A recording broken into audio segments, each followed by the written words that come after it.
নমস্কার, ভিল কিচেনে সবাইকে স্বাগত জানাই। আজকে আরেকটা নতুন রেসিপি নিয়ে আপনাদের সামনে চলে এসেছি। আর আজকে এই গাটি কচুর একটা রেসিপি আপনাদের সঙ্গে শেয়ার করব। খুবই সহজ এবং খুব তাড়াতাড়ি হয়ে যাবে। আপনারা সঙ্গে থাকুন, আশা করছি খুব ভালো লাগবে।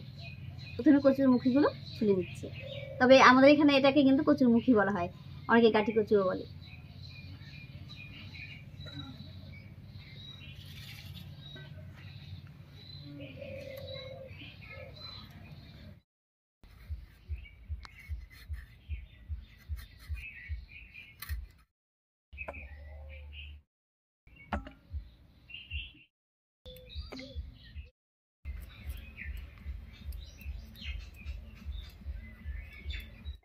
গাটি কচুগুলো ছুলে পরিষ্কার করে ধুয়ে নিয়েছি। এবার মাঝখানে একটা করে টুকরো করে নিচ্ছি।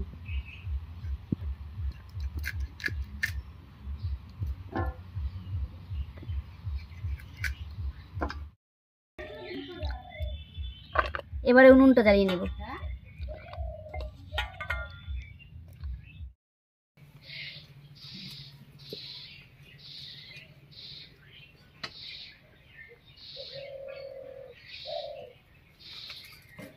উনুন জ্বালিয়ে কড়াই বসিয়ে দিয়েছি। এবার কড়াইতে জল দেব, তারপর মুখিটা একটু সিদ্ধ করে নেব।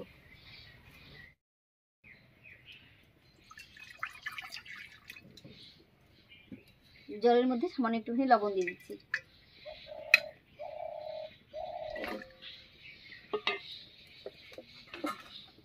এবারে ঢাকা দিয়ে হালকা করে ভাপিয়ে নেব। কচুটা ভাপানো হতে থাক, আর এই ফাঁকে আমি একটুখানি মশলা করে নিচ্ছি। গাটি কচুটা 3-4 মিনিট ভাপিয়ে নিয়েছি। এবার জলটা ঝরিয়ে নিচ্ছি।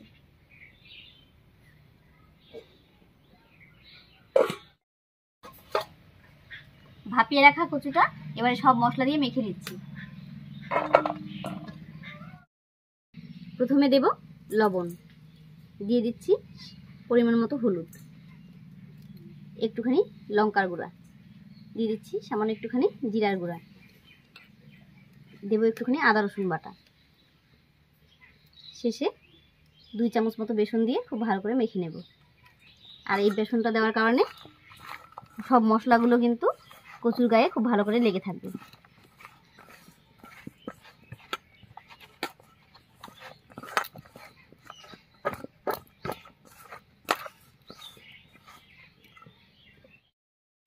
এবারে কড়াইয়ে সর্ষের তেল দিয়ে এই কচুগুলো ভেজে নিচ্ছি।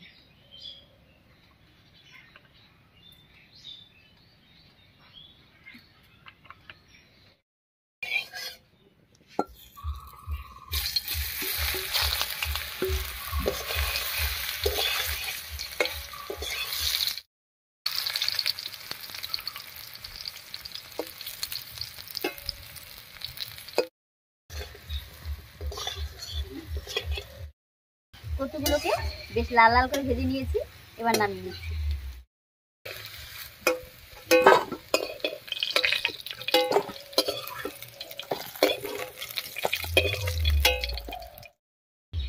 এবারে কচু ভাজার এই তেলের মধ্যে ফোড়ন দেব। আর ফোড়ন দেব গোটা গরম মশলা, একটা শুকনো লঙ্কা আর 2টো তেজপাতা দিয়ে। প্রথমে দিয়েছি শুকনো লঙ্কা, গোটা গরম মশলা, তেজপাতা। একটু ভাজা হয়ে গেছে। এবার দেব 1/2 চামচ গোটা জিরা।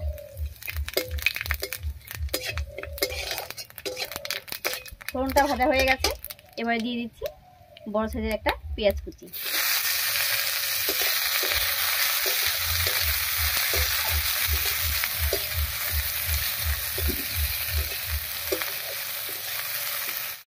ফোড়নের সঙ্গে পেঁয়াজটা বেশ লাল লাল করে ভেজে নিয়েছি। এবার এর মধ্যে দেব 1/2 চামচ মতো বেসন।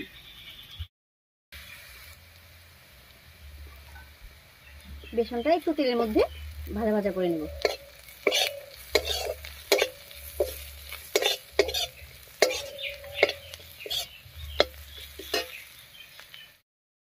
বেসনের কাঁচা গন্ধটা চলে গেছে। এবার এর মধ্যে দেব সামান্য একটুখানি আদা রসুন বাটা, একটুখানি জিরের গুঁড়ো, একটুখানি লঙ্কার গুঁড়ো। একটু নাড়িয়ে নিচ্ছি। এবারে মশলা বাটা জল দিয়ে কষিয়ে নেব।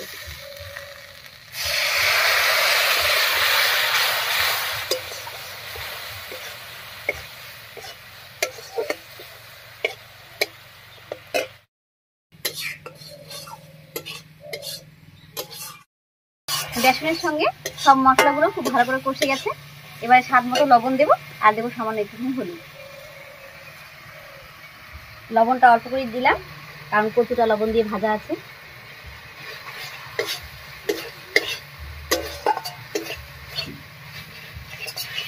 লবণ আর হলুদটা মিশিয়ে নিয়েছি।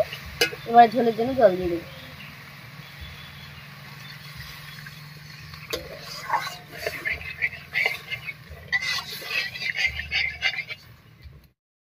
জলটা অল্প করে দিয়েছি, রান্নাটা একটু মাখা মাখা হবে।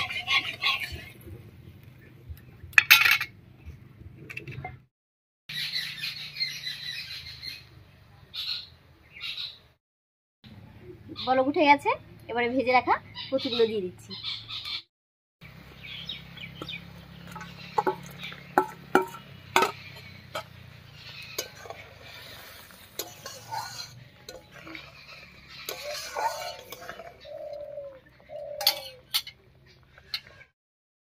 কচুটা দিয়ে 2 মিনিট মতো রান্না করে নিয়েছি। এবার এর মধ্যে দেবো 1/2 চামচ গরম মশলার গুঁড়া,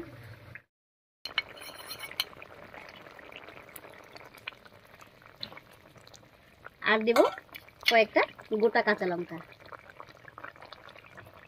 এবার ঢাকা দিয়ে 2 মিনিট রান্না করে নেব।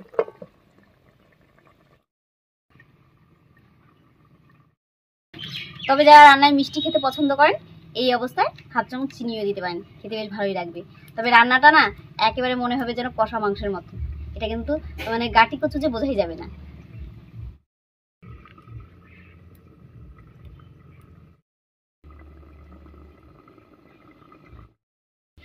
গাটি কচু রান্নাটা একেবারে হয়ে গেছে, এবার ঢাকা খুলে নামিয়ে নিচ্ছি।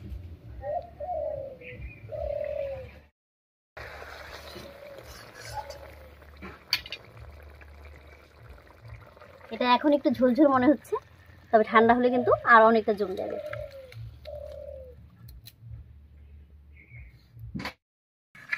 রান্নাটা দেখুন দেখতে কত সুন্দর হয়েছে। এটা শুধু ভাত নয়, রুটি, পরোটা, এমনকি মুড়ির সঙ্গে খেতেও কিন্তু দারুণ লাগবে। আপনারা একবার হলেও রেসিপিটা ট্রাই করবেন এবং খেয়ে জানাবেন যে কেমন হয়েছিল।